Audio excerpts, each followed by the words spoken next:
Hello, my name is Anna Figueroa.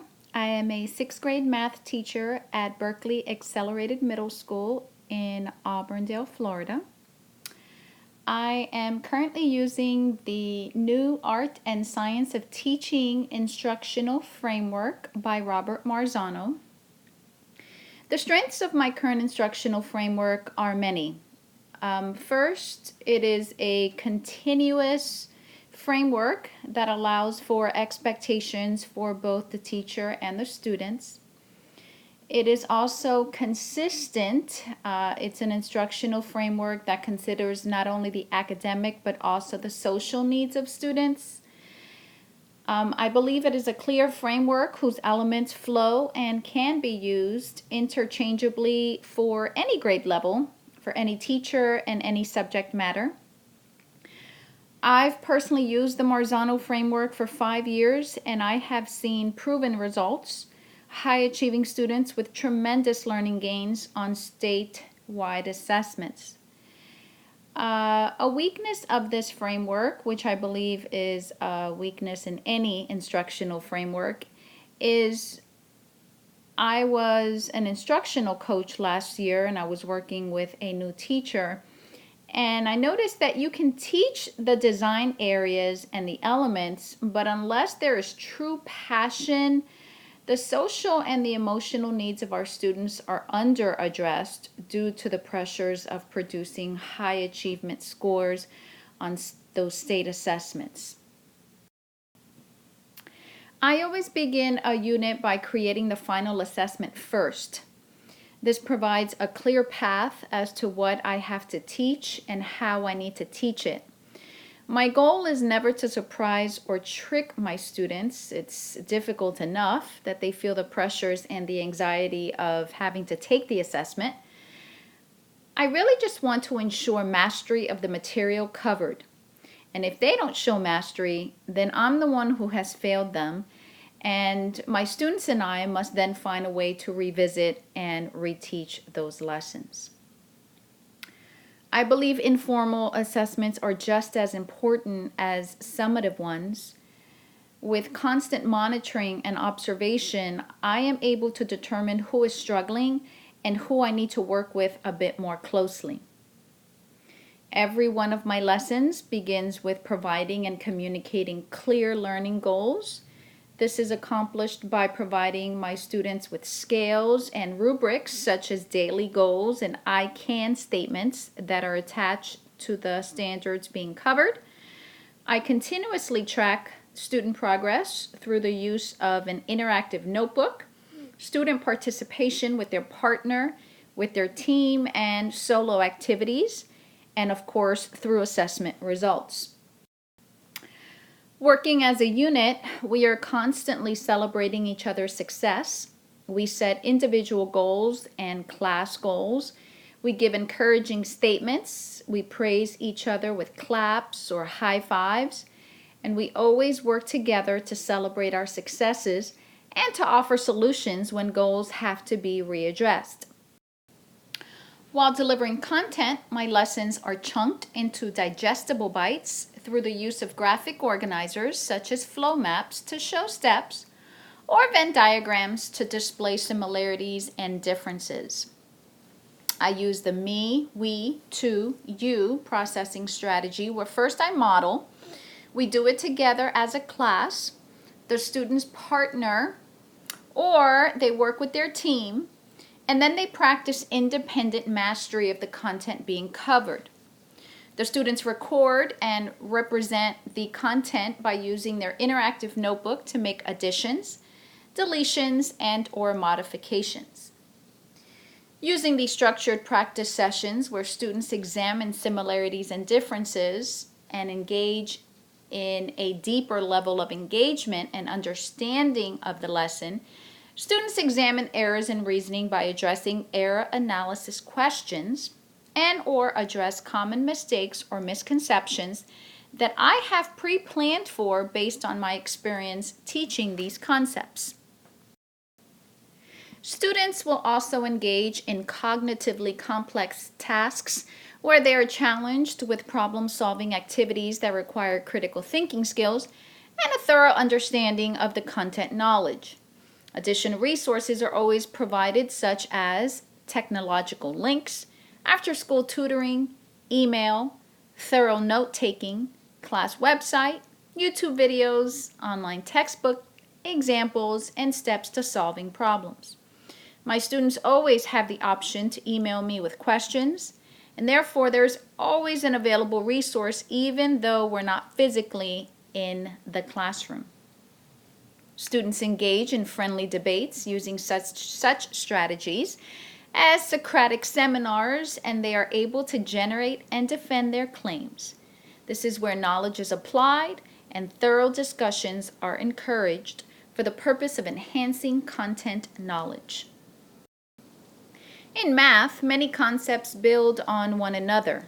Thus, much previewing and revisiting is done. This spiral and continuous strategy allows students to preview and to become comfortable with the content. Critical information is literally highlighted in each lesson. It signals to my students that this is the meat of the lesson and it is important. My students know if something is highlighted in our lesson, it goes in their interactive notebook.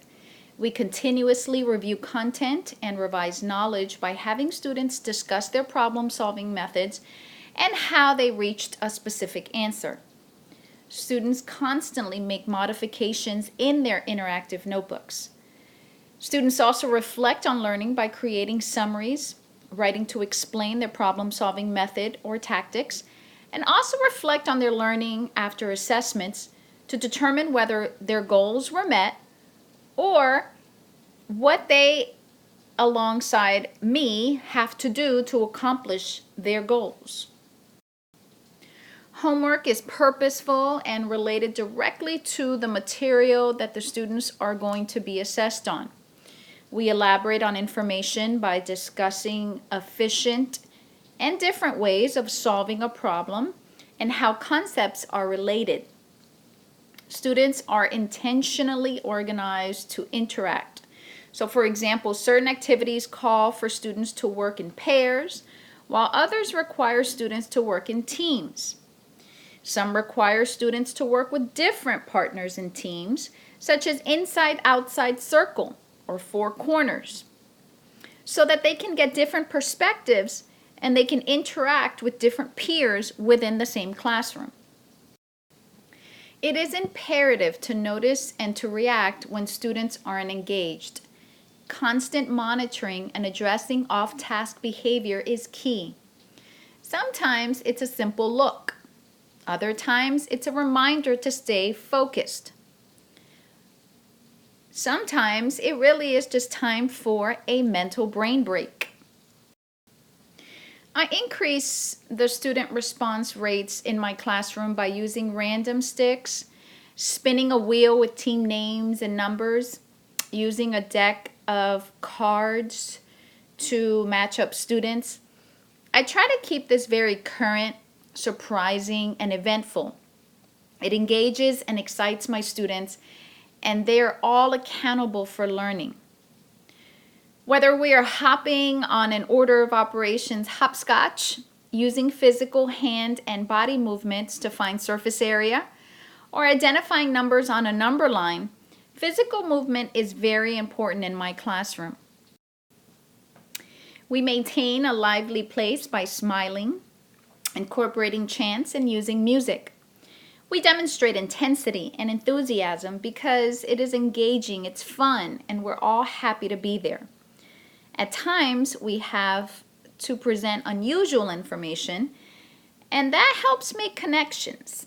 For example, how I love to mix some parts water to some parts sugar when making nectar to lure hummingbirds to come to my garden. Friendly controversy is important because this is how students discover misconceptions, different ways of solving a problem, and or simply appreciating each other's ideas and intellect. Using academic games is one of my personal favorites. When I'm having fun, I know my students are too. And why not have the best time learning and reviewing? I use games like Zonk and Are You Smarter Than a Fifth Grader? Jeopardy! I even make up games like Hot Seat Rotate, where the students take turns and work together to earn team points. It's important for students to be able to talk about themselves. So whether that means allowing time to ask them what they did on the weekend or to share stories on our way to lunch, that human connection is very important. I love to be motivated and to be inspired. Therefore, I strive to do that with my students every day. I model that I want them to be knowledgeable of the content that I am presenting. But more importantly, I model good character building and how to be kind to others and compassionate of one another. Rules, procedures, transitions, these all have to be implemented and established and practiced throughout the school year. It starts at the very beginning of the school year. This anticipated preparation helps lessons flow, and the routine predictability allows students to know what to expect, which allows for more engaged lessons and less off-task behavior. Organizing the physical layout of the classroom is important. Students need space to work efficiently and effectively. They need a clear path. They need to be able to see the presenter, and they need a physical environment that welcomes them to interact together and to work masterfully with one another. It is important to acknowledge and praise students who are adhering to the rules and the procedures, and also just as important to address those students who are not. Some students need a friendly reminder. Some just need affirmation, but rule acknowledgement is very important. We spend more time in school than we do with our own families. So it is essential to build relationships that hopefully will last way beyond one school year. Using verbal and nonverbal behaviors such as a smile or a wink indicates affection for our students. All of our students have different backgrounds and interests. Once we become privy of these, we can use them in our classroom to drive meaningful, relevant, and relatable instruction. I must admit, it's not always easy, but one must display objectivity and control. When communicating high expectations, all students must feel valued and respected. A student coming in at a lower level should never feel different or be expected to learn any less. Learners are reluctant for a reason. It is our duty to determine why they are reluctant and to provide solutions to ensure that they feel just as competent as all of the other learners in the classroom. Reluctant learners should have the same opportunities to answer in-depth questions and to problem solve. Probing incorrect answers, scaffolding, and giving additional opportunities are just some ways of communicating high expectations from reluctant learners. Overall, I am confident that this model has provided an effective framework that allows me to grow as an educator, but more importantly, engages my students beyond academics to be lifelong learners. Thank you.